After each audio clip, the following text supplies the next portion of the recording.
Hello and welcome to episode 13 of the Rollo and Slappy Show. Today is November 14th, 2016, and I'm Rollo McFlugel, and with me is Slappy Jones, and we are both of McFlugel.com. So as we do every episode, I'll have Slappy introduce tonight's topic for us. Thanks, Rollo. Thanks, everyone, for joining us today, tonight, whenever you're listening.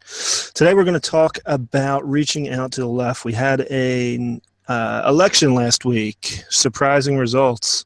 So for the last 8 years, it was real easy to talk to conservatives and Republicans about disliking the government.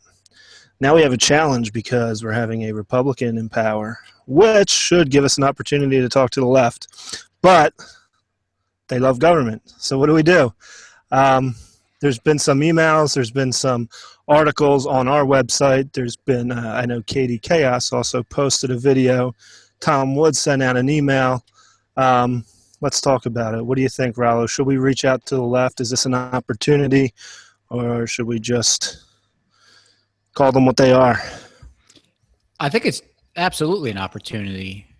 You don't often get this, like you mentioned just now, the left normally loves government, so you don't get many opportunities for them to really not like government, and that's exactly what's going on now for a lot of them. So I think it's a good way to, because let's face it, I know people are, even some libertarians are looking forward to or kind of expecting some good things to come out of Trump from a small government libertarian standpoint, but you know, I think he's going to be the same as anybody else, and he's going to grow government and really just be basically the same thing we've had the last, X amount of years. Yeah. So, it's. Do you have thoughts on that? I think it'll be interesting. I remember when Bush transitioned to Obama, and you have all the left. When Bush, he does all these executive orders. Oh, this is wrong. This is unconstitutional. Then Obama comes in, does his executive orders, and then, well, you didn't complain when Bush did. It's like nice to have both sides of that coin to complain. So I'm sure that'll continue. Trump's probably, I would put money on it. We're going to have a whole bunch of establishment people in his cabinet. Nothing's going to change. The wars aren't going to end. Your taxes aren't going lower. There's no departments getting cut. So I think it's all wishful thinking on everything, on everyone's part. I have a feeling he's not going to deport anyone. He's not going to kill all the Muslims. He's not going to kill all the gays and everything that they're threatening. It's just going to be just like Obama had continued to be president. But the reaction is still pretty funny. And because of this, we'll call it an overreaction. I mean, they're really sensationalizing this, making it sound like it's the end of the world. People are actually posting all over my Facebook feed that they don't feel safe in their own homes. Why? Because of some election. I don't know how that changes your safety at home. But they're saying that, which gives us an opportunity to discuss, hey, maybe it wasn't a good idea for Obama to do all that stuff or to have all that power, because now he doesn't, and now your enemy, which, he's everyone's enemy, has that power, and now you don't like it. Now you don't want it. Now you're scared of it. Now you want that Second Amendment back. It's funny because I remember talking to people when Obama was taking power over, all sorts of things. And I said something to the effect of, I understand that you're okay with someone like Obama doing all of this, but what happens when someone that you think is Hitler takes control? And literally, that was before Trump was even a thing. And now a lot of people literally call him Hitler. And right. It's like, I told you so. But the point I was making about Trump being basically the same thing, the status quo that we've seen, the left is going to hate him because that's what they're going to do, because he's the opposite party, and the right did the same thing when Obama took power and basically did the same thing that Bush did. Mm-hmm. They loved it when Bush did it, hated it when Obama did. TARP and the stimulus, right? Right. So let's take advantage of that, because the left does have a number of things in common with us. And that's, what I had in the video that I did was, the war on drugs, ending war, mass incarceration. These are all things that the left has traditionally really cared about. when Obama was, fighting the wars and Hillary Clinton was fighting the wars, they got really quiet about it. But the left is always against Republican wars. Right. So they'll now be against Obama's wars. So let's try to, when we see people talking about that on the left, it's, now they're anti-war and everything. It's an opportunity for us to not necessarily say, oh, where were you the last 8 years when Obama did it? Even though that's very tempting and you would be correct in saying that, but it doesn't, it just pushes them away. I think it's better to grab them and not grab them, but introduce the more libertarian ideas and reasonings behind why we're against war, why we're against the war on drugs. So there's actually some logic behind it. And my hope is that maybe that triggers something in them to think more deeply about other issues. Right. So even though I said in the video, I'm not trying to turn you into a libertarian. Don't worry about that. I just think there's things that we have in common that we can go after Trump about. But at the same time, and I didn't say it, of course, but my hope is that they do get converted. Because why else? Why else we're trying to convert them, and they're trying to convert us. In all fairness, and I would expect them to. And they just try to do it with really bad arguments. Right. There's some anecdotal evidence that I had from last week that I'll share with everyone. For the last couple of years, we've been talking to Republicans and getting them. It was easy to get, I shouldn't say easy, but easier to get them thinking against the government than it was for the left with Obama. And because you talk to a Democrat, then you're just a racist or whatever, or you're crazy or. But anyway, last week it was Friday, and I figure I'm going to give this a try. I'm going to take a totally different tactic on a coworker, and these liberals are emotional beings. And so she was really excited for the election. She couldn't wait to see the results, wanted to see Hillary, the historic night, having the first female president. Well, she came into my office on Friday to talk about something work-related, but I decided to throw it out there. And I just said, so how you feeling? And she kind of looked at me funny, like, what are you talking about? And I said, it's been, Wednesday, Thursday is now our third day after the election. I know you were really upset. Are you doing okay? And she kind of looked to see, like, are you being a jerk or are you serious? So I kept a straight face and I said, no, I'm being dead serious. I know that was upsetting. Are you okay? And then she started talking and we had a really good conversation. I told her not to worry too much. She's going to be the same, or Trump's probably going to be very similar to Obama, who was very similar to Bush, who was very similar to Clinton. Really what matters is our voluntary interactions with coworkers, with friends. I mean, this is what matters. Look, we have black, white people. We all get along here, and we're all friends, and we all have a great time. And then you leave the office, and you say, oh, that guy's a Republican. Like, let's not let that distract us. And it brought us into a conversation on nullification, which how many people out there can say, I've had a conversation on nullification? Of course we can. We've had many. Yeah, of course that's what we do. But here's the thing. Trump passes a law that says, let's deport all the Mexicans and all the blacks and kill all the gays. Nullify it. Just don't listen. Right. And, I think it was, sorry to jump in, but I think it was months ago, but I wrote an article about exactly that, and I called it How to Nullify a Possible President Trump. And that was when it looked like he was going to win the nomination. And that's exactly what I said. If you're terrified of Trump and you think that he's going to do things like deport Mexicans and you think that's wrong, if he becomes president and tries to do it, say no. And tell your friends. Tell your friends that we have this right. And when someone does it, don't say, well, they're just doing their job. What are you going to do? No, hold them accountable to it. Say, no, you're doing something that is absolutely ethically wrong. Yeah. And so that led me to bring up the Fugitive Slave Act of 1850 and how the state Supreme Courts all the way down to individuals all nullified that law.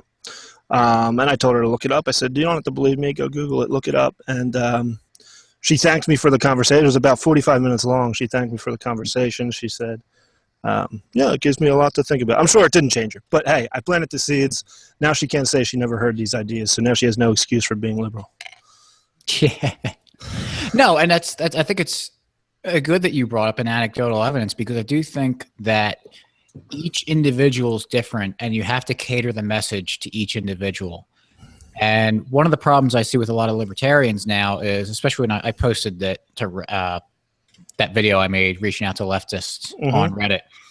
And the bulk of the response was something like, well, they're just, you know, completely against our views and want to use force against us and blah, blah, blah, blah. You have to basically defend yourself with conflating force. Yeah. Right. Basically conflating all people who are on the left with the most ridiculous of the social justice warriors, which, I mean, I don't know. I see the light of day usually, so I can talk to people.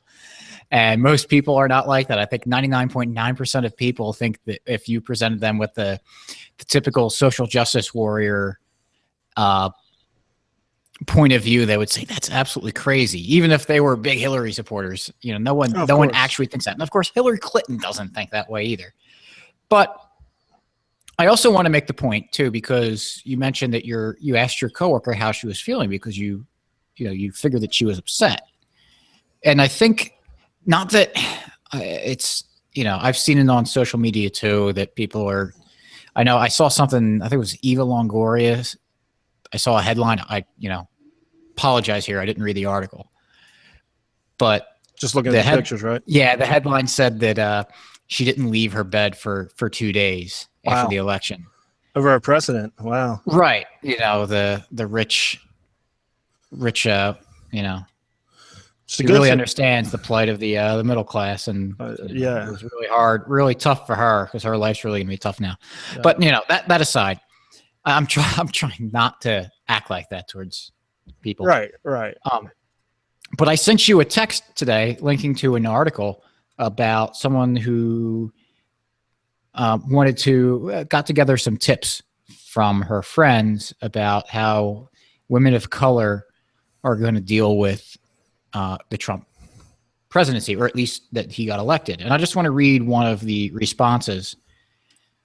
So this woman said, I'm going through my survival archive on Tumblr, reiterating the resources in there for the people who need it, checking in on the people I love, like you all. When I can get out of bed, I will take a bath with my lover in some orange peels and lavender, and we will sit and be scared and plan and watch for patterns and signals.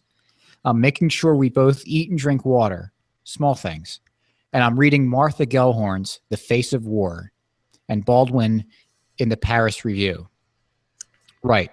Find a way to stay alive and write. There is nothing else to say. So I was reading all of these things, and that was probably the most ridiculous. Yeah, that's pretty crazy. I read. But they're all, you know, kind of in the same ballpark. And in the beginning, I was laughing. And then as I was reading through these, I started feeling really bad for them. It's not fake. No, it's not. They literally feel ill over this. So I try to, I don't know. I try to get in the paradigm of these people and try to empathize with them, see what they're trying to feel, what they're thinking or feeling. Or it's not easy. Right. So for someone like that, I mean, maybe they're not, it wasn't like an angry, a lot of these responses weren't angry, like, oh, I hate Trump. So even those people, as far out as they are and as crazy as what I just read is, I think if you approach them without attacking them, you have a chance. And if not, I mean, if it turns out that they get upset that you're not in lockstep agreement with them over, you know, social issues, and to just cut your losses and jettison them and go to the next person. Right. But yeah, it's, I think we can make some progress by not just mocking them right away, which I know is difficult because, man, you know, I was at your house the night of the election and I drove home, and by the time I drove home, it looked pretty certain that Trump had a really good shot of winning. So I got home around 10:30 at night and put on the TV and put on CNN with the intention of putting on the channel that would have the most tears on it. And I wanted to see Rachel Maddow melt, so that's why I put on MSNBC. Yeah, Van Jones was in rare form over what was going on. So was Wolf Blitzer, all of them, really. But yeah, but I think we've, you know, we had our laughs. We drank the left's tears. Yeah. But now it's time to, what's the purpose of doing all this stuff that we're doing? Speaking for all libertarians right now, if I may, if we're not trying to bring more people into the movement. And when you've got an opportunity to do that, like we have now, because there's people that are angry at the government, so they're saying, not my president, which is exactly what we want people to do. That's what we've been saying, right? Right. And there's now California and Oregon have secession movements now. Yeah. And people are just kind of California's turning into Texas. Right. And people are making fun of them over it, or it's like, I know they're hypocrites, but just let them, you have an opportunity. You have a huge opportunity for people who are saying that, you know what? I don't consent to what just happened. Exactly. And, like, if we should link that Reddit comment feed on the show notes page.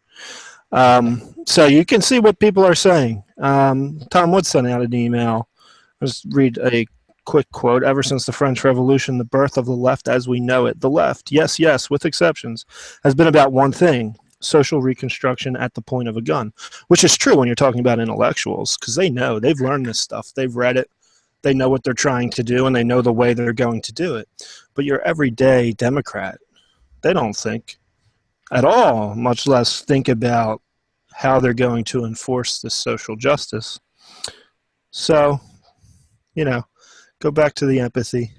I think it is worth reaching out to Democrats, because we get along every day. We walk into the store, nobody's bothering you, no one's doing anything. You watch football games together, everyone's great. Then you find out he's a Democrat and you hate him. Right. So, I wrote something. I wrote that about that last night, where it's everyone saying, "Oh, there's this huge divide in the country." Really? I mean, other than because someone voted for Trump and someone voted for Hillary, what's the divide? Yeah. Well, right. I don't go around asking people, "Oh, what are your politics?" And that's going to determine whether or not I can get along with you. But yeah, with that Reddit thread that you mentioned, it's actually kind of funny, because the response I think I got 2 responses from leftists between the site and on Reddit where I posted somewhere. They were both people were like, "Oh yeah, this is great. I like this." Yeah. It's the ANCAPs, libertarians still getting upset. Some people got dare I use the word, triggered? Oh. And it's funny because they, as much as they complain about the other sides, like, "Oh, you just assume that we're like everybody else," but the cognitive dissonance here, here to read one of the lines: "The goals you cover in this video, aside from the immigration issue, are issues that made a lot of people support Trump. And then, on the other hand, the left shares absolutely none of the goals you outlined. The left has always been against massive immigration as the party of union labor." Since when? I mean, I know that that's the unions do that because, cheap labor, hurts their union pools and everything. But when have you ever met a Democrat, a progressive, or a liberal, whatever you want to call them, that said, "Oh yeah, I'm really against immigration. I want to close the borders because, it hurts union." No, and then they were used to be in favor of, I know that they're okay with war because, Obama was doing it, but and since when were they? FDR and Wilson and right, and the war on drugs, all the things. It's this cognitive dissonance. It's funny because it's libertarians that have it. I know. And it's like, wow, this is really, really bad that you are just because you hate, whatever reason there's a special hatred for the left among libertarians that I see. I mean, at least I perceive. Shouldn't be too hard to figure out. If we can figure out Democrats, it shouldn't be too hard to figure out the way libertarians think. Right. But there's this, so you can't just, man. And then it's funny too, because they're saying that, like, well, you can't reason with them because they want, they point guns at you and they get their way through violence. But we should reach out to the Trump supporters because they're gonna, they're closer. Everything that the people on the right, like conservatives, want is through the barrel of a gun too. So what's the difference there? Well, and the other thing is, hey, let's get on these Democrats now, because if Trump gets in office and starts doing what he does, he's going to be a Democrat. That's how he acted the last 40 years or so. So I don't know why conservatives are excited or think Trump's going to do anything conservative or libertarian or whatever. He's going to be a leftist like he has been his whole life. So, let's take between now and January 20, whenever the ceremony happens and he's anointed with these special powers, let's take this time and see if we can reach out to our friends on the left. I agree. Yeah, I kind of took that off the rails to complaining about liberty, but I think it's necessary too. I know people. We like the infighting. Right. Whenever people, and it happened to me recently where I was arguing with someone, another libertarian, someone else chimed in like, we should be focusing on, whatever, not fighting against each other. It's like, well, why not? I mean, it's a market for ideas. So it's good. It's fun too. Right. Yeah, it is fun. When you get yelled at in the echo chamber, it's entertaining. It makes you stop and think. Exactly. But anyway, I think that covers it. Yep. Reach out to your friends on the left. Have a good week. Yep. Remember, show notes page for this episode is mcflugel.com/13. Of course, check us out at mcflugel.com. Be sure to subscribe to our email list so you can get podcast episodes and posts updated as soon as they happen. And also subscribe to the podcast on Stitcher or iTunes. Links will be on the show notes page. Follow us on Twitter, like us on Facebook, and subscribe on YouTube as well. It's a lot of homework. Get on it. But if you go to the show notes page, mcflugel.com/13, you can just go down the line and click everything. And it's all in one spot. Yeah, we make it very, very easy for you. So have a good night and have a good day. We'll catch you next week. Thanks for listening.